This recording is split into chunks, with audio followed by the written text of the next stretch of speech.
Olá, seja muito bem-vindo. Se você já teve que transferir dados de uma classe para outra, teve que usar muito setget para conseguir transferir os dados, hoje falaremos sobre um framework que pode te ajudar nesse trabalho. Se você gostou do assunto, continue aqui comigo. Bora lá? Antes de eu te mostrar como que funciona o mapeamento, vamos relembrar o que significa entidades e DTOs. Imagina que você tem um sistema que é uma tabela de produtos que tem todas as colunas a respeito daquele produto. E para o Java conseguir manipular a tabela, a gente cria uma entity, se você estiver usando o framework do JPA. Essa entity ela vai ter a referência de todas as colunas na classe do Java.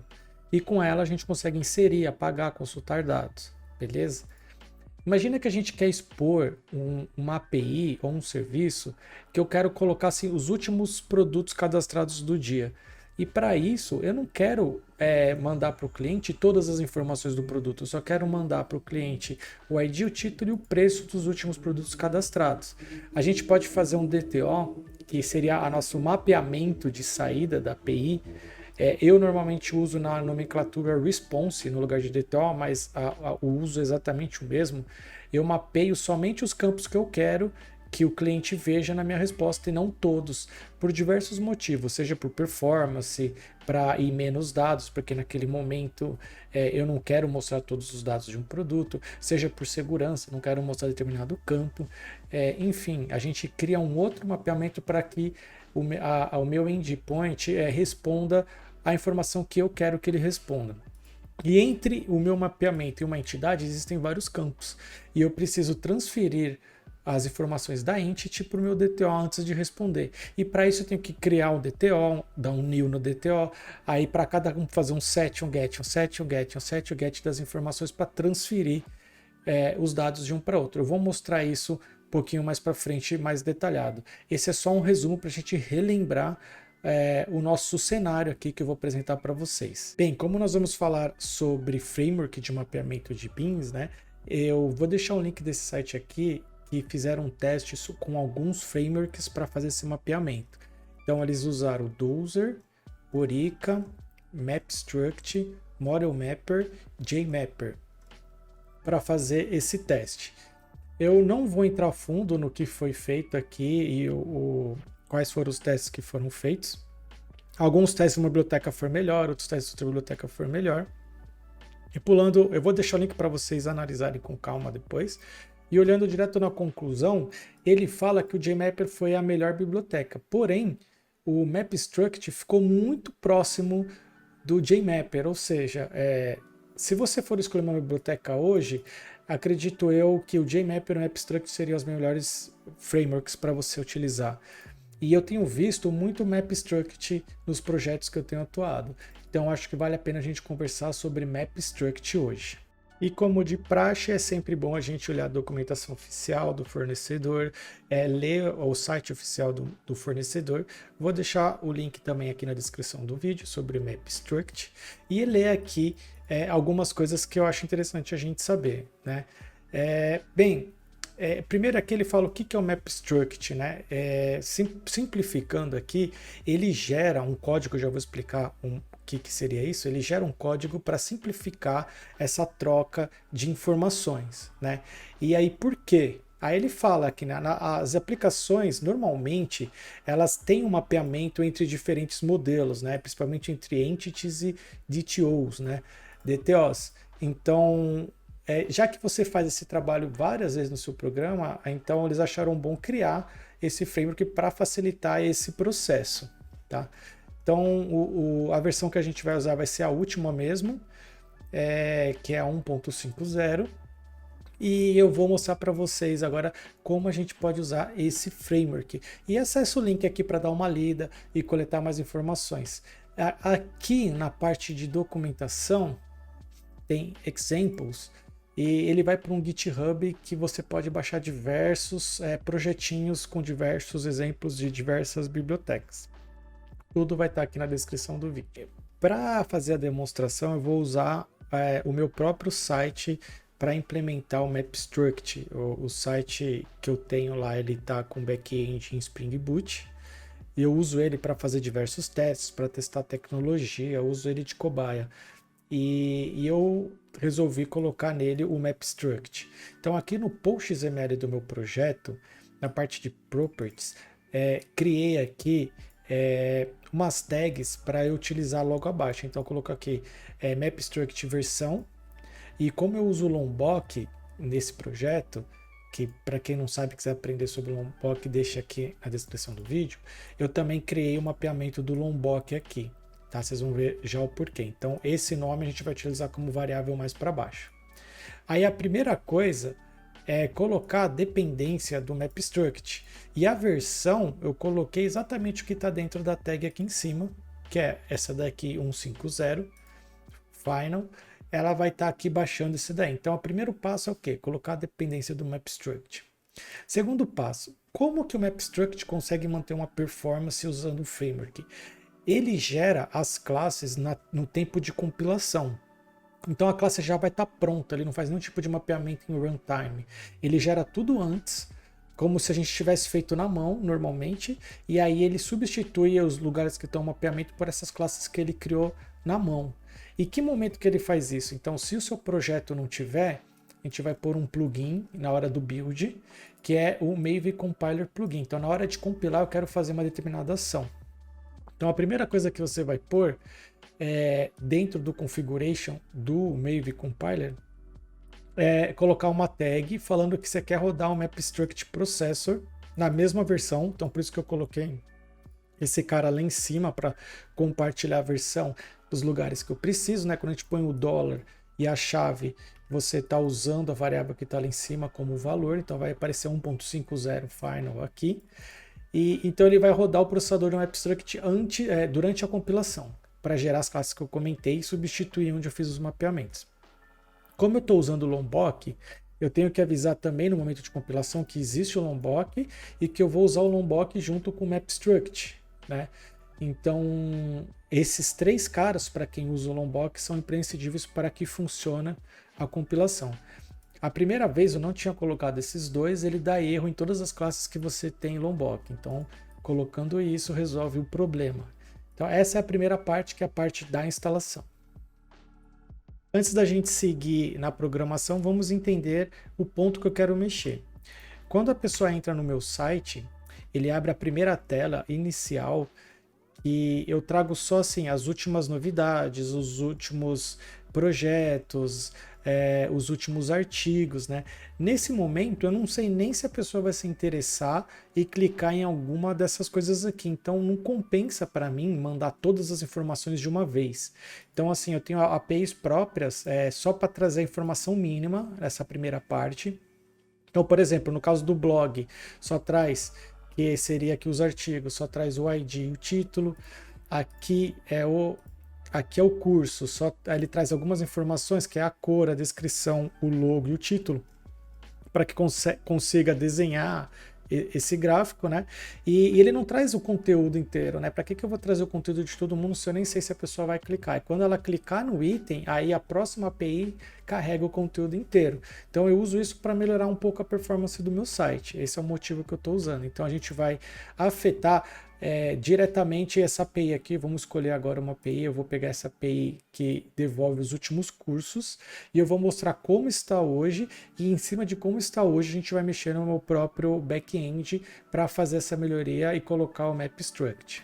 Então eu vou entrar no meu controller de assuntos, que é o que eu quero mexer. Aqui eu tenho um controller só para APIs públicas, né? Eu separo APIs públicas de privadas e APIs administrativas, que eu posso deixar isso para um outro vídeo, que é a parte de segurança. Então aqui na parte pública eu tenho um endpoint last que mostra as últimas novidades em termos de assuntos, que é o que eu mostrei na página anteriormente. E nessa API eu quero responder somente o DTO que se chama Product Last Response, que é um DTO que só tem as informações que eu quero mostrar naquele momento. Como eu não sei se a pessoa vai clicar, eu não preciso levar todas as informações e gastar banda, né? Eu vou levar as informações mínimas para construir aquele card da tela. Então a resposta desse endpoint é um DTO. Porém, as informações dos meus assuntos estão num banco de dados e ele carrega a entidade inteira, conforme eu expliquei no desenho, ele carrega o entity inteiro. Então tem título, a descrição, o conteúdo e outras informações importantes para o assunto, como capítulos e assim vai. E aqui na parte do controller, você pode fazer esse mapeamento tanto no seu service quanto no controller. Nas documentações, o mapeamento são feitas no controller, mas dependendo de como você está organizando o seu código, eu não vejo problema de deixar no service, tá? Então aqui no meu caso eu faço o mapeamento no controle. Que mapeamento é esse? Eu não quero mostrar todas as informações do banco de dados, então eu quero transferir algumas informações que eu coletei do banco de dados para a minha classe de resposta, que é o Product Last Response, que é o meu DTO. E aqui embaixo está bem claro isso, né? Antes de eu responder, que está aqui embaixo, responder um OK com as informações, eu crio um DTO, aí eu falo assim, tem a descrição? Eu pego a descrição da entidade. Eu tenho o logo? Eu pego o logo da entidade. Título da entidade. Então eu estou transferindo a consulta do banco de dados que eu fiz, que carregou tudo, para algumas informações do meu DTO para responder. Beleza? Então aqui mostra claramente a parte que eu comentei que você pode usar um mapeamento, né? O que o MapStruct faz? Se você tiver os nomes idênticos, que no meu caso é isso, você só vai fazer duas linhas, ele já vai pegar tudo que tem o mesmo nome de uma classe para outra e transferir as informações automaticamente. Caso os nomes sejam diferentes, ele fornece algumas anotações para você ajustar isso. No meu caso, o DTO que eu uso para responder para o cliente é o mesmo que a entidade usa para consultar o banco de dados. Então, as mesmas colunas que eu estou mapeando são as mesmas para a resposta. A diferença é que eu pus só um mínimo para construir aquele card. Então, assim, o ponto que a gente vai mudar é esse ponto aqui. Tá joia? Então, a primeira coisa que eu vou fazer é criar esse mapeamento. Então, dentro do meu pacote, aqui eu organizo meu pacote de maneira diferente, que também existe esse mapeamento na documentação do Spring. Se também você gostaria de saber mais sobre organização de pacotes, também deixa uma mensagem aqui na descrição do vídeo. Então eu vou criar um arquivo novo, que eu vou chamar de Product Mapper. Primeira coisa que eu vou fazer quando eu criar meu mapeamento é colocar a anotação do MapStruct. Sabe aquela dependência que a gente pôs? Aquela dependência carrega o quê? As anotações do MapStruct. Então eu vou colocar aqui, ó, Mapper, da onde? Do MapStruct. E como eu estou usando Spring, eu vou colocar um componente model que eu quero avisar para ele que eu quero que o Spring gerencie isso para mim. Por quê? Porque eu consigo dar um auto-wired desculpa, que é uma interface, tem que fazer, da interface para lá. Então aqui eu vou mudar para interface. Beleza. E a primeira parte está pronta. Agora, todos os mapeamentos referente ao Product Entity, eu posso pôr aqui. Então, se eu tiver 5, 6 mapeamentos para traduzir aquela entidade, ela vai estar aqui. No meu caso, eu uso o Knome. Bem, eu vou criar primeiro que é Product... qual que era o nome? Product Last Response. Aí eu vou colocar aqui to Product Last Response. Vou deixar grande mesmo. Então, o que eu estou tentando indicar? Que eu estou convertendo a entidade Product para esse cara. Então aqui, ó, Product Entity. E aqui eu vou colocar Entity. Então eu criei aqui uma linha na minha interface que é um método toProduct, e aí eu vou passar a entidade de parâmetro e ele vai ter que converter tudo isso para o meu response. Então essa vai ser a linha que eu vou substituir naquele código todo. Então eu vou copiar o Product Mapper, vou entrar no meu controle público, vou subir, vou colocar aqui, ó, como eu coloquei no escopo do Spring, vou por auto-wired, aí vou colocar aqui Product Mapper, Product Mapper. Vou pegar essa variável, vou descer aqui, ó, olha como que eu vou simplificar. List é uma lista de todos os assuntos, né, que eu estou adicionando na linha de cima, eu vou fazer aqui embaixo. Aí eu vou colocar o quê? O nome da variável que eu mapeei, que é a minha interface, to Product Last Response, que foi o método que eu acabei de criar, e eu passo quem? A minha entidade. Quem que é a minha entidade aqui? Nesse caso é o meu item. E ponto e vírgula. Essa linha aqui substitui tudo isso daqui, ó. Então eu vou comentar essa linha, salvar. Bora testar? Bem, vamos colocar aqui um breakpoint para a gente ver acontecendo, o que vai acontecer no sistema. Uma vez que eu pus o breakpoint, eu vou subir no modo de debug. Recentemente, o meu Visual Studio Code teve uma modificação visual. O Spring Boot ficava aqui junto dos papeizinhos aqui, que é o Explorer. Ele ficava aqui embaixo. E aí ele mudou para um botão próprio do Spring, que tem um monte de utilidades do Spring aqui, tá? Então eu subi aqui no modo debug. Ele já subiu. Aí agora vamos para a página aqui. Vou dar um refresh. E aqui, ó, esse segundo aqui, ó, ele tá pendente, ó, tá vendo? Que significou que ele parou no meu debug. Vamos voltar pro código. Ó, ele parado aqui no debug. Então aqui nessa linha ele já fez a consulta no banco de dados e trouxe todas as informações. Se eu deixar o mouse em cima, ele trouxe uma lista. E essa lista aqui, ó, tem tudo que tem no banco de dados a respeito de um assunto, inclusive capítulos dentro dele, os títulos dos capítulos e assim vai. E nesse momento eu não quero mostrar essa parte, né? Porque eu não sei se quem está no meu site tem interesse de ver sobre esse assunto em específico. Eu vou deixar ele clicar e ele mesmo escolher. Então eu quero devolver somente aquilo que é necessário para desenhar o card daquele assunto na minha página. Então eu vou avançar no debug aqui com F6. O atalho aparece aqui, ó, para avançar, né? O meu step over é o F6, o seu pode estar outro atalho, o meu atalho está um pouco modificado. Então eu vou dar F6 aqui, ele vai perguntar, enquanto tiver interação na lista, ou seja, enquanto tiver assuntos do banco de dados, eu quero fazer essa conversão para o meu DTO, que responde bem menos coisa, mais enxuto, né? Antes ele fazia todo esse get set, então agora ele vem para cá, ele vai usar somente aquele mapeamento que eu fiz de interface, né? E aí todos os itens que estão aqui vão passar para o meu DTO. Vamos ver aqui. Vou dar um F6. E aí ele está seguindo. Eu vou dar F8 para liberar. Agora vamos entrar aqui na página. Ele liberou de pendente, ó, onde eu estava clicado respondeu 200. E aí se eu clicar nele, ó, ele devolveu exatamente as informações que eu queria mais simplificadas para ficar mais rápido para responder. Então aqui, ó, agora ele vai desenhar aqui essa parte de assuntos, né? O primeiro item aqui está sem imagem porque eu fiz de propósito no meu teste, né? Não vinha a imagem, que é esse primeiro item 0, que a imagem se chama logo, não existe logo. Os de baixo estão corretos, as imagens, então ele carregou aqui as últimas informações para quem tiver interesse. E aí, caso eu quero ter interesse sobre como fazer a animação do Matrix no Java, eu clico aqui, aí ele vai carregar bem mais coisas complexas, ó, informações, vídeo, aí sim eu trago o restante das informações que eu estava ocultando no momento anterior. Tá joia? Aí você me pergunta, dá para fazer melhor? Dá sim. Você está vendo que a gente está devolvendo lista, convertendo lista em lista, porque a gente não faz um método direto. Vamos voltar no nosso mapper.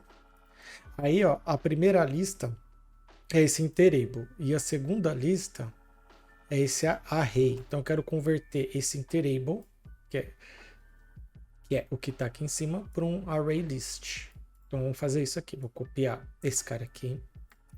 Voltei no mapper. Aí vou criar um método novo, que é mexer com lista. Aí vou colocar aqui to product last list response. Tá gigante, ó. Vou deixar assim mesmo. E aqui, o que eu recebo de entrada? Eu quero receber de entrada esse interable aqui, lista. Aí eu vou colocar aqui entity list. Aí eu vou apertar Ctrl Shift O para importar. Ele importou aqui. O meu tá com o atalho do Eclipse. Eu não sei qual que é o atalho padrão. Tá? O meu tá com o plugin do Eclipse para colocar os mesmos atalhos. Então você importa aqui. Se eu colocar, acho que Ctrl Shift P, escrever import, Organize Import. Ctrl Shift o meu. No seu você pode ver qual que é o atalho aqui. Aí voltando aqui, ó. Então eu já tenho um método que recebe isso e converte para isso, certo? Então eu vou catar aqui a resposta final. Vou colocar aqui em cima. E aqui, ó, na hora de devolver, o que eu vou fazer? Eu vou pegar aquele mapper que eu fiz o auto-hide anteriormente. Desculpe. E aí eu vou traduzir para to product list, que é a lista. E vou pegar o interable, que é a lista aqui por aqui de entrada. Pronto, ó, ele já vai converter tudo. Já vou vir aqui, ó, pagar tudo isso daqui. Olha como que ficou o meu método agora, ó. 2 linhas. Tá vendo? Convertendo a lista inteira. Eu vou salvar. E agora vamos testar? Deixa eu abrir aqui o browser. Olhando aqui, vamos dar um refresh. Deixa eu limpar aqui, né? Primeiro, vamos dar um refresh. E aí aqui, ó, apareceu last, ó, apareceu as mesmas informações com a mesma conversão. Ou seja, funcionou. E se os meus DTOs tiverem campos diferentes, nomes diferentes, né? Não dá para fazer algo automático. Eu vou deixar esse link aqui da documentação do MapStruct. Em cima do método que a gente fez lá na interface, você pode pôr esse mappings. E para cada campo que é diferente, você pode adicionar uma outra anotação mapping. E aí o target é para onde vai e o source é da onde vem. Então, assim, no seu entity está com que nome? O seu DTO vai para que nome? O seu entity está com que nome? O seu DTO vai para que nome? Então você consegue mapear campos de diferentes nomes. A diferença é que você vai ter que adicionar essas anotações. Beleza? O MapStruct tem diversas habilidades, diversas anotações para o vídeo não ficar extenso. Eu vou deixar esse link aqui. Se você não manja de inglês, traduz da documentação oficial. Eu não sei se aqui na documentação oficial tem a língua portuguesa, mas aqui do lado direito tem diversas funcionalidades que o framework nos proporciona, né? Expressão, usar outros tipos de lista, entre muitas coisas que você pode dar uma fuçada caso você precise de alguma coisa que não tenha sido mostrado nesse vídeo, tá? E se você quiser adicionar alguma coisa, corrigir alguma coisa, perguntar alguma coisa, deixe sua mensagem aqui na descrição do vídeo. Obrigado e até a próxima.